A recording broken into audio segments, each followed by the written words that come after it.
You're listening to the PsychSpeak podcast, and we want to welcome all of our listeners back to season 3.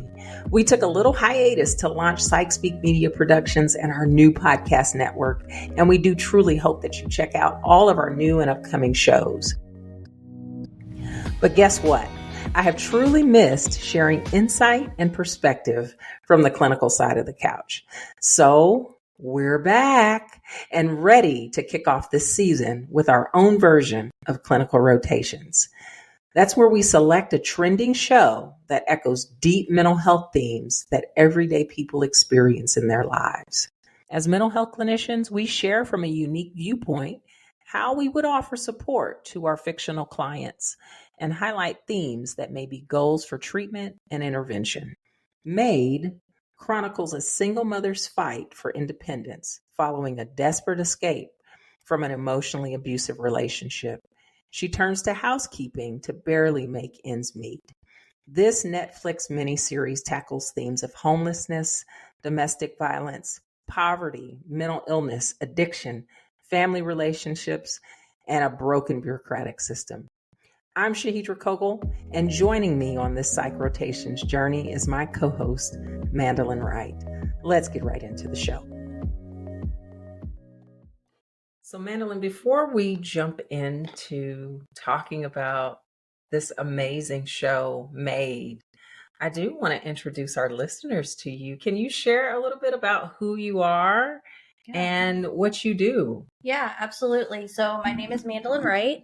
I graduated from Texas Wesleyan University in 2021, and I've been working here at Fundamental Foundations Counseling Center since March of 2022. I work with an array of clients, couples, families, individuals. I am EMDR trained, so I do work with people who are suffering from PTSD. I'm very comfortable working with grief therapy. I'm a firm believer that if you don't come from a healthy family, make sure a healthy family comes from you. And I help clients with, going through that multi-generational processing, which is just a fancy word for, we get things passed down from generation to generation that have nothing to do with physical, attributes. So we go into looking at all that and breaking that cycle in families. Yeah. Well, guys, one of the reasons why I wanted to bring Mandalin along is because she is a licensed marriage and family therapist associate. And the show Maid has so many themes related to couples, relationships, family dynamics. And I thought it would be appropriate to have a specialist in the house. One of the things that I think is lacking in the show Maid is that one-on-one counselor time and the family therapy aspect. We see domestic violence support meetings. We get a chance to see AA meetings. But we don't always get to see the layers of support that can come from traditional therapy. So, are you ready for this journey? I am. I'm ready. Awesome. I'm ready to tackle it. Awesome. Can you tell us a little bit about the show? How did you find out about it? Yeah, it's kind of amazing. One of the clients that came in to therapy because this show inspired her. Throughout this show, there's a lot of verbal and emotional abuse, but I think people struggle with he never hit me, or he or she never hit me, and there's no broken bones, there's no bruises to show, but that doesn't mean that it's not abuse. So it inspired her to come to therapy and to really listen to those red flags. It's on Netflix. It started on October 1st, 2021. When it's 10 episodes, it's one season. It pretty much tells a story in one season. It's based on a book written by Stephanie Land. And it's her story. It's her memoirs. But I dare say it's actually the story of millions of women and men who have suffered from domestic violence. And it's just a really beautiful story. Yeah. I love how there's such a balance with their characters. And one of the things I'm just going to encourage you to do, whether you are a student, whether you are a licensed person, a licensed professional, a therapist, or if you are just a person who is interested in self-help, self-care, therapy, and wanting to find recommendations to help yourself or to help your loved ones, I do encourage you to watch the show.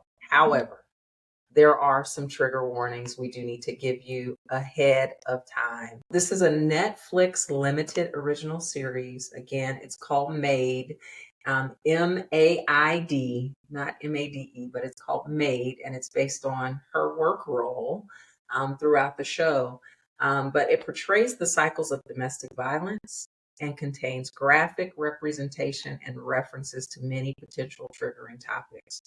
Okay, so some of those topics are addiction, emotional abuse, manic and depressive episodes, just like Mandalin shared, profanity, trauma, and even additional sensitive topics are depicted. So we want to encourage you to take care of yourself during this show. If you need to take breaks while you're watching the show, even though it is binge worthy, we still recommend that you do due diligence to make sure that you're not being overwhelmed by the content.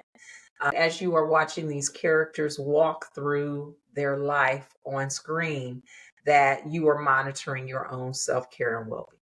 If it does inspire you to seek out therapy, then I encourage you to do that. Therapy is definitely a form of self-care, and I think it's really important if you see yourself mirrored in any of these parts of the dynamic in this show to do that, to reach out for care. And I wanted to mention too, earlier you had said about the fact that she didn't really have individual therapy, and of course that would be helpful, but there is something to be said about the support, the group therapy. Absolutely. That community, and knowing that you're not alone. I think that's one thing beautiful about the show, is that if you see yourself mirrored there, that means you're not alone and you can reach out. That's really beautiful. I love that. Yeah.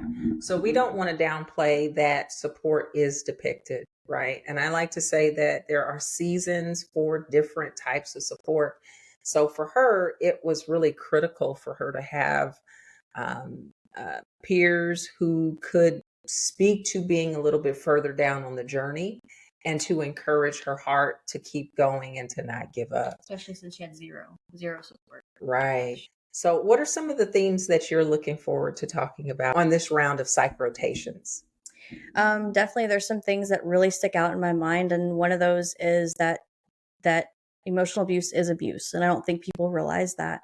I would like to dive into that a little bit. The cycles of abuse, different family dynamics, all the challenges that she went through is another thing. And of course, the question of that always gets asked with people: if you're abused, if you're not happy, why don't you leave? Why aren't you leaving? And this show answers that question. There's a lot of reasons why they don't just leave. Yeah. So stay tuned for our next episode, where we will be diving into that commonly asked question: why don't you just leave? Statistics say it takes 7 attempts before they're finally done. So in the meantime, if you have not watched the show yet, you still have time to check it out on Netflix. It will help you have a frame of reference over the course of this segment of PsychRotations. Don't forget to subscribe and follow the show wherever you get your podcasts. And we would love to hear from you. You can follow us on Instagram and Facebook at PsychSpeak Podcast.